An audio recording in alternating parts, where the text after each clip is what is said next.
আকাশবাণী গুৱাহাটী আগবঢ়াইছো আমাৰ গান।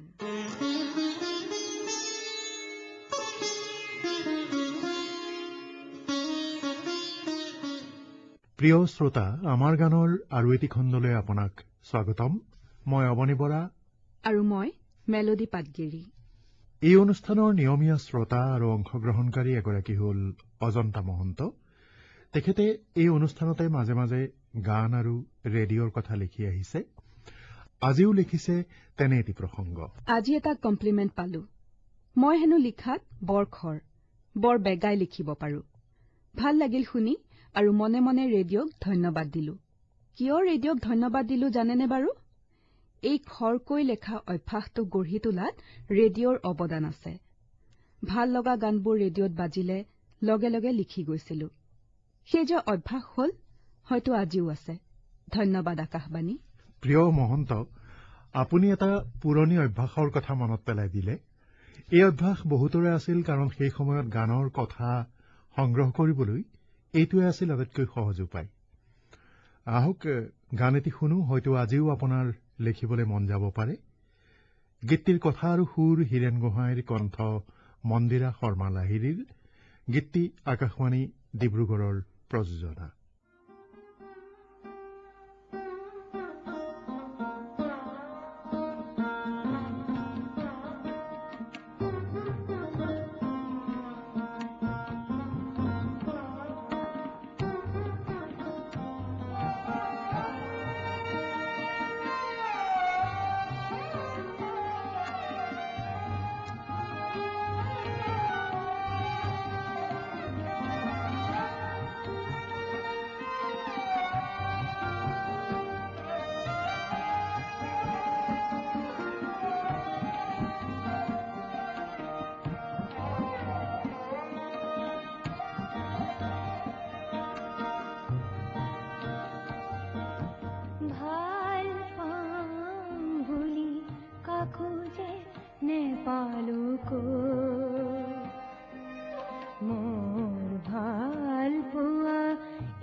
বিবেকে শুনাইলে থাকে যৌৱন কাৰো বাবে ৰৈ, ভাল পাম বুলি কাকো যে নেপালো কৈ।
যে নেপালো মোৰ ভাল পোৱা এতিয়া এখনি গোপাল অশ্ৰু নৈ গোপাল অশ্ৰু নৈ ভাল পাম বুলি কাকো যে নেপালো সৰ্থেবাৰীৰ দীপংকৰ ডেকাই লিখিছে, ৰেডিঅ' মোৰ আজীৱন বন্ধু। ল'ৰালিৰে পৰা ৰেডিঅ' যোগে শুনি অহা অনুষ্ঠানবোৰে আজিও মোক আপ্লুত কৰি ৰাখিছে। ৰেডিঅ' যোগে প্ৰচাৰিত নিভাজ অসমীয়া সুৱদীসুৰীয়া গীতবোৰে আজিও মোক ৰেডিঅ'ৰ সৈতে সংযুক্ত কৰি ৰাখিছে। আকাশবাণী গুৱাহাটীয়ে মোক অসমীয়া হিচাপে জীয়াই ৰখাত সহায় কৰিছে। ৰেডিঅ' মই কিমান সৰুৰে পৰা শুনিছো সেই কথা মনত নপৰে। জীৱনৰ অন্তিম সময়লৈ মই ৰেডিঅ' শুনি যাম। সেই যে সৰুৰে পৰা ৰেডিঅ'ত প্ৰচাৰিত মাৰ্জিত গীত মাত অনুষ্ঠান শুনি থাকিলো, তাৰ প্ৰভাৱতেই অমানুহ হোৱাৰ পৰা নিজকে বচাবলৈ সক্ষম হলো। উচ্চ আকাংক্ষা কমিল, মানুহৰ দুখৰ সমভাগী হোৱাৰ ইচ্ছা বাঢ়িল। আনকি ৰেডিঅ'ৰ গানবোৰ শুনি শুনি গান লিখাৰো সাহ উপজিল। সৰুকালৰ কথা, ৰেডিঅ' অনবৰতে শুনি থকা দেখি এদিন দেউতাই ৰেডিঅ'টো মজিয়ালৈ দলিয়াই দিলে। ৰেডিঅ' ছেটৰ আৱৰণ দুফাল হ'ল। অৱশ্যে দুয়োটা ফালৰ সংযোগ বিচ্ছিন্ন হোৱা নাছিল। তেনেকুৱা অৱস্থাতেই ৰেডিঅ'টোত চলি আছিল সেই গীতটো, প্ৰথম প্ৰহৰ ৰাত্ৰি ফুলি আছিল চম্পা। তেনেকুৱা এটা স্মৃতি জড়িত হৈ থকা কাৰণে গীতটো মোৰ আজিও ভাল লাগে। সেইটো ৰেডিঅ', সেইখন মজিয়া, সেইজন দেউতা আৰু ৰেডিঅ'টো ভয়ে ভয়ে বুটলি ল'বলৈ আগবঢ়া মোৰ দৰে ভেবা ল'ৰাজনক আজিও মনত পৰে। প্ৰিয় শ্ৰী ডেকা, ৰেডিঅ'ৰ প্ৰতি থকা আপোনাৰ আকৰ্ষণৰ কথা আমাৰ বাবে প্ৰেৰণাদায়ক। আৰু ৰেডিঅ'টি দুফাল হোৱাৰ যিটো বৰ্ণনা দিছে সেয়াও মন চুই যোৱা। আহকচোন এতিয়া আমিও সেই গানটোকে শুনো।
শিশিৰ কুমাৰ ৰাজবংশীয়ে লিখিছে, মোৰ এটা ভাল লগা গীত হ'ল মোৰ গানত জ্বলে কত যুগৰ কত অভিমান।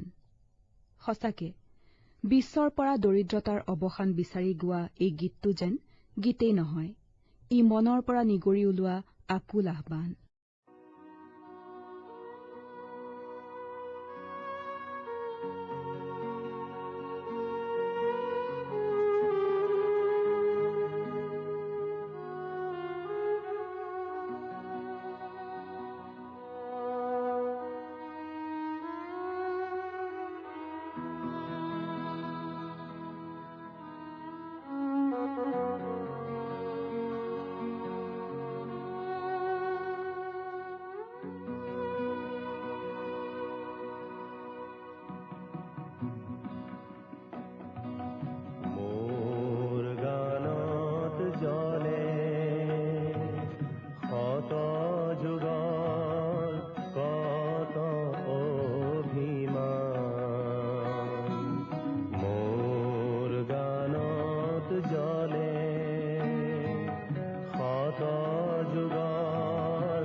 জাগিছে ছন্দ কৃতান্ত মূৰ্তিমান প্ৰালৈ কি মোৰ জাগিছে ছন্দ কৃতান্ত মূৰ্তিমান গানেৰে মই বিশ্ব জীৱন কৰি আছো আহ্বান চিৰ দুখীয়াৰ চিৰ পৰিত্ৰাণ মোৰ গানত জ্বলে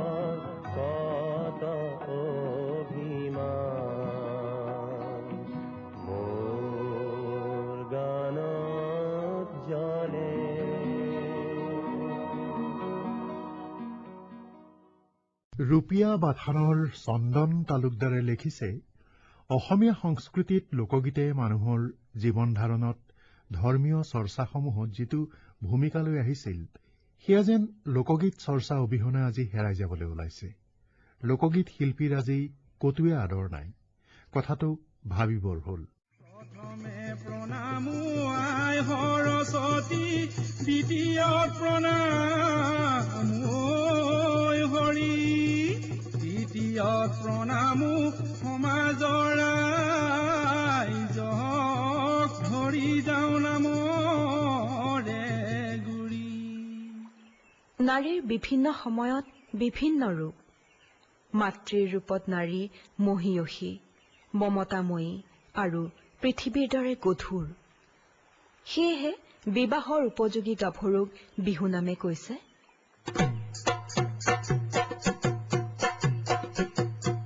মাৰাৰ নিচিনাকৈ অ হীৰা, তোমাক কোনে মৰম কৰিব, মাৰাৰ নিচিনাকৈ অ হীৰা, তোমাক কোনে মৰম কৰিব, শাহুৱে মৰম কৰিব, বোৱাৰী বুলি মাতিব, তথাপিও মাৰাৰ সমান অ হীৰা, হ'ব জানো পাৰিব, হ'ব জানো পাৰিব কোৱা।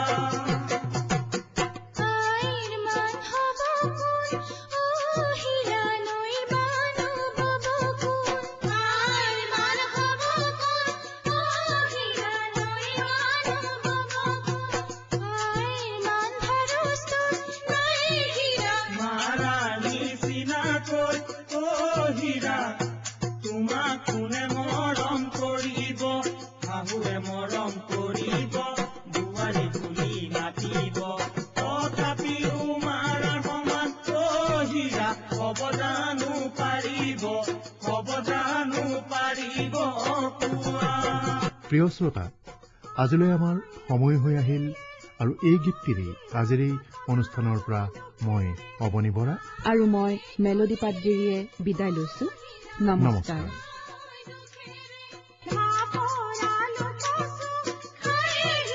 মাৰাৰ নিচিনাকৈ অ হীৰা, তোমাক কোনে মৰম কৰিব, শাহুৱে মৰম কৰিব, বোৱাৰী বুলি মাতিব, তথাপিও মাৰাৰ সমান অ হীৰা, হ'ব জানো পাৰিব, হ'ব জানো পাৰিব কোৱা।